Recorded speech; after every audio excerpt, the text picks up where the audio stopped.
Okay, we're starting Chapter 9 up here. Chapter 9 deals with Reconstruction. You should put it in the title of your notes that Reconstruction is the time period from 1863 to 1877. That's what we're going to be focusing on today. To 1867? 1863 to 1877. Sorry if I said that wrong. 1863 to 1877. How did it start before the war ended? It had to do with the plan for slavery.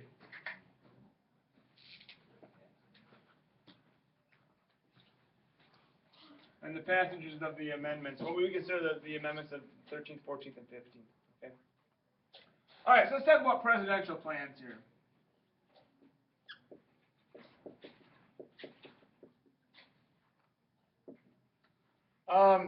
We've got, of course, Mr. Lincoln, who's in office, and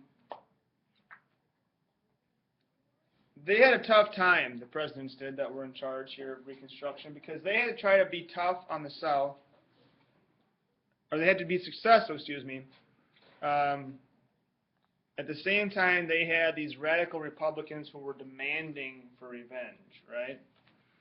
And so we've got Lincoln, right? Letter A here, Lincoln. You know, if Lincoln lived, some people wonder whether or not he would have been impeached like Andrew Johnson because of his views, if he was too sensitive to the South. Under Lincoln's idea, he believed that the South had never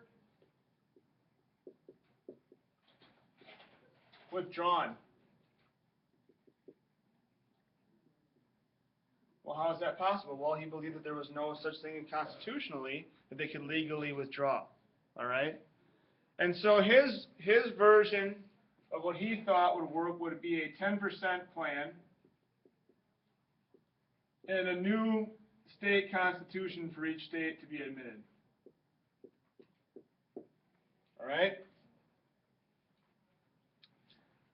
So 10%. Mm-hmm.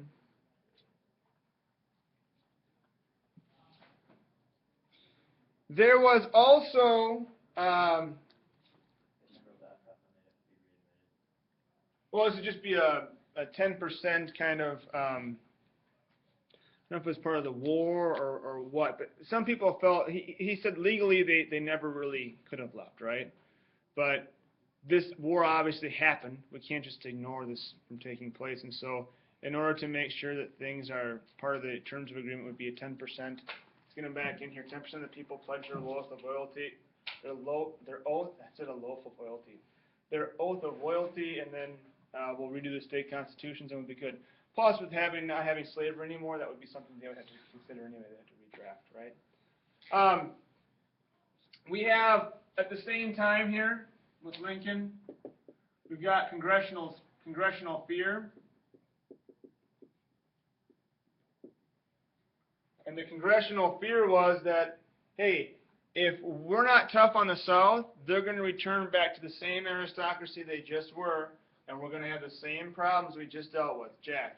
Congress wants to pay John Wilkes. Congress. We have our first conspiracy theory of the day, folks. Thank you very much, Jack Propson. Oh my gosh. It's Illuminati, guys. Illuminati. Illuminati. We've got the, along with congressional fear here, we've got the Wade-Davis bill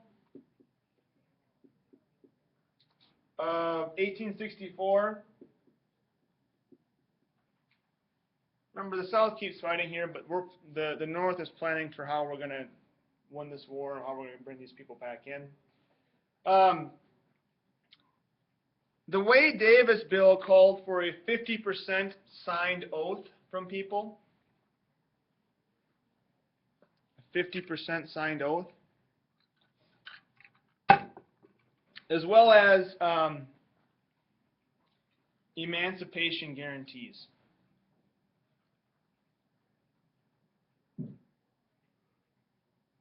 Now, Lincoln here, he pocket vetoes the Wade-Davis bill, in hopes to allow states to choose either plan that worked best for them. Which meant what? Gee, I wonder. Probably the 10% plan, right? Of course, Congress is a majority of moderate Republicans at this time.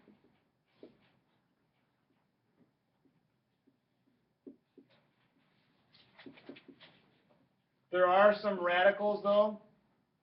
If you remember the radicals we talked about, if you've ever, anybody ever watched the movie Lincoln?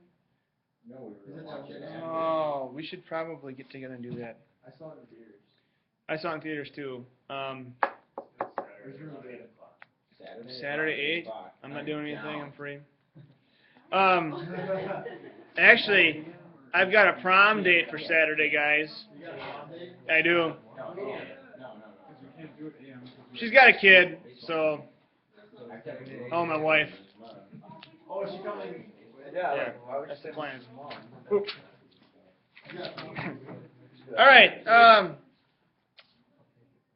Where am I here? Okay, so Charles Sumner and Thaddeus Stevens are the two radical Republicans.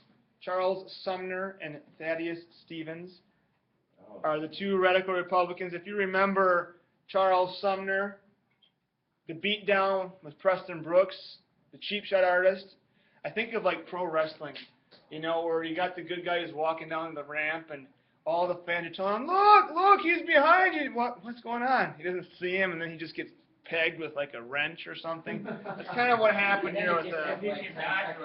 Yeah. All right. There's a cane. You're right.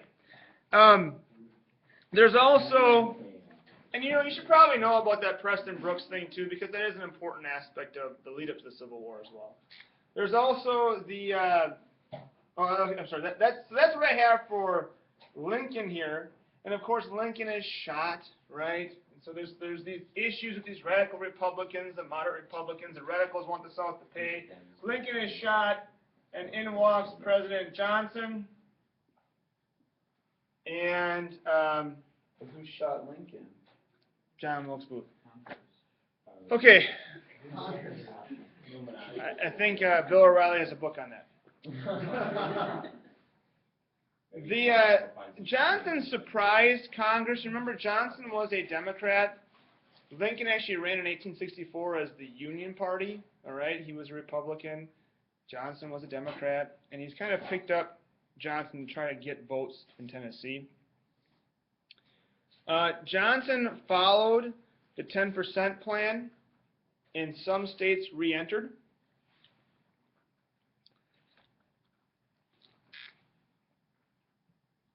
Under Johnson's plan here, his vision, state constitutions under President Johnson had to have the following. They had to, number one, repeal secession, meaning that we're no longer seceding. They had to repudiate debts.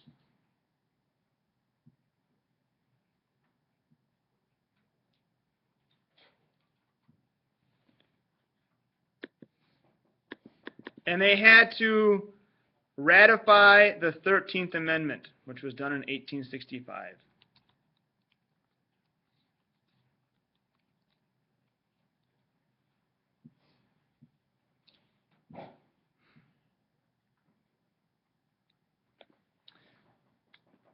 Johnson had a hatred here of aristocrats of the South.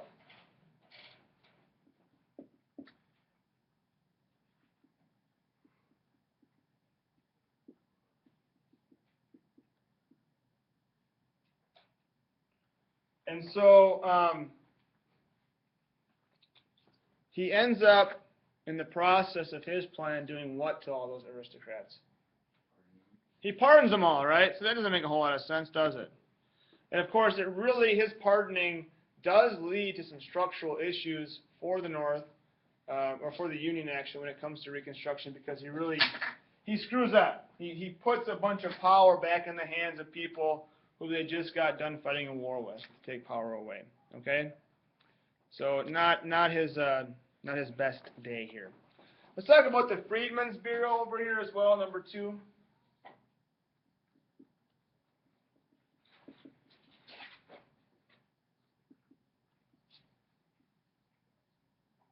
Freedmen's Bureau was set up in 1865.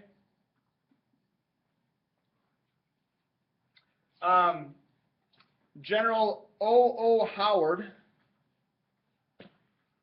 helps freed slaves and poor whites. He uses confiscated land in the South.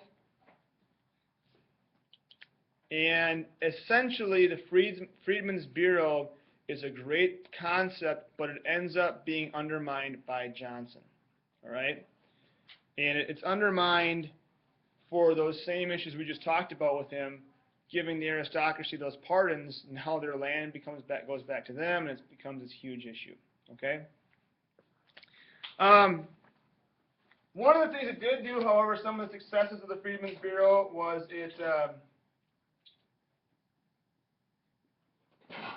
it helps to develop schools.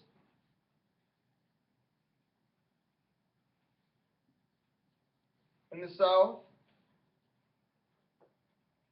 helps to rebuild farmland, and it also it kind of keeps slaves in the South.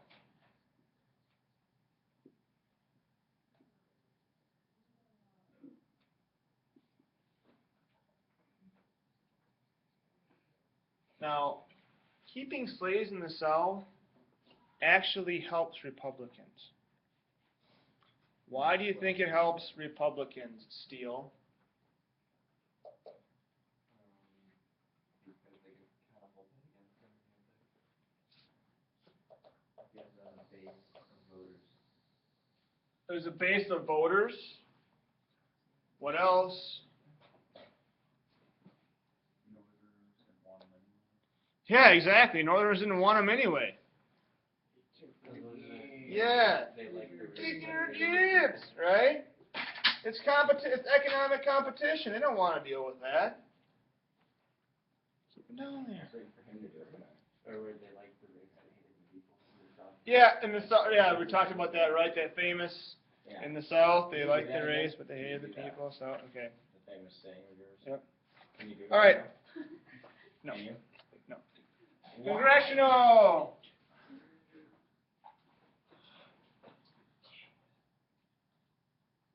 Reconstruction here. Let's talk about this. December of 1865. Let's talk about December. We have Southern delegates arrive in Washington, D.C. Many of them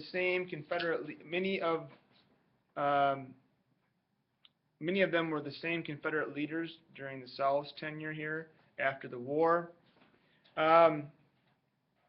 Republicans were outraged when these Southern aristocrats returned.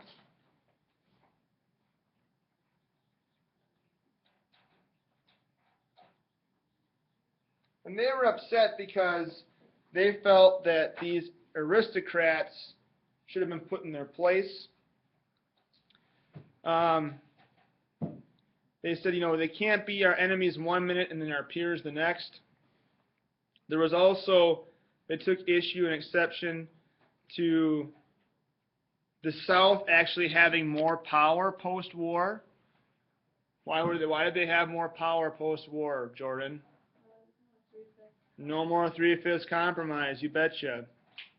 So there's more electors with the cancellation of the 3/5 compromise and the freedom of the slaves. And if Southern Democrats joined with the Northern Democrats, they could essentially then control the government and repeal all the laws that were passed during the Civil War and re-enslave blacks. Oh no! right? This is a big fear for the Republicans.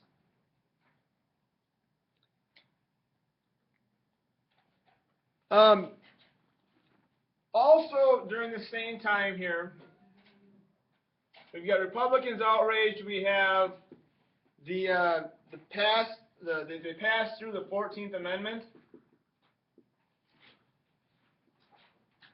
which is ratified in 1868.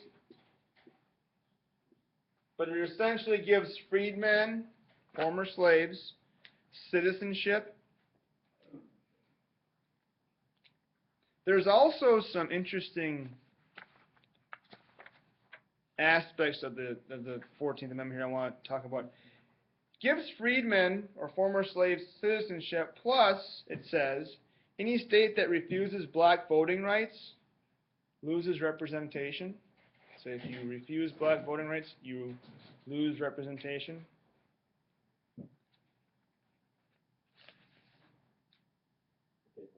It says that former Confederate leaders cannot run for U.S. Congress. Sorry, somebody have a question? I said that they had come later. Yeah. Yeah, but And it repudiates Southern debts.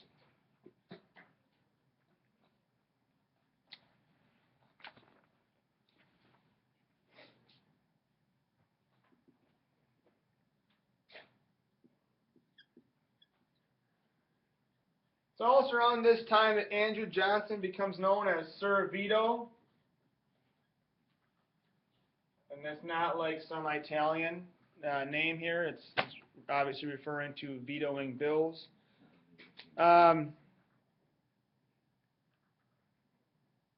He starts vetoing radical Republican Congress laws. In the 1866 election,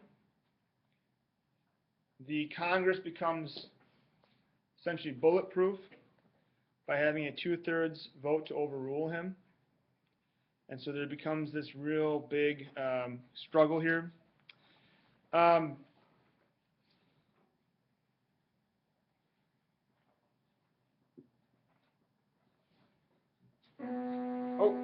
that's it. So we're not done with chapter 9 yet. I'll stop, pause here.